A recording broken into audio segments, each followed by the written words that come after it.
ये मैंने खुद बनाई है। आप चेयर पे साइड पे बैठ जाओ, पीछे जाके ये चेयर नहीं ला दे, इधर चेयर ला दे, इधर ले आ। बताइए, आपने खुद बनाई है? जी ये मैंने खुद बनाई है। तो आप क्या कहना चाहते हैं हुकूमत को? हुकूमत को नहीं, मैं ये खान आपकी साहब, मोहब्बत भी है, ये मोहब्बत मेरी भी है। मोहब्बत है, वालाना मोहब्बत है, इश्क है।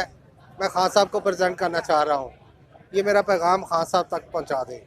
बोले और बोले, ऊंचा बोले। जी जी, ये मेरा खान साहब तक पैगाम पहुँचाएँ कि ऐसे आर्टिस्ट भी हैं जो आपसे इतनी मोहब्बत करते हैं कि ऐसा पोर्ट्रेट शायद ही उनका किसी ने बनाया हो, इतनी मोहब्बत से, इतने प्यार से, और इतना खूबसूरत पोर्ट्रेट। आप क्या कहेंगे जब वो गिरफ्तारी का कह रहे हैं, आप क्या कहेंगे गिरफ्तारी के बारे में? गिरफ्तारी के बारे में, ऐसे लीडर जो मुल्क के लिए इतने ऑनेस्ट हो, उनको गिरफ्तार करना तो फिर मुल्क की तबाह बर्बादी है ना।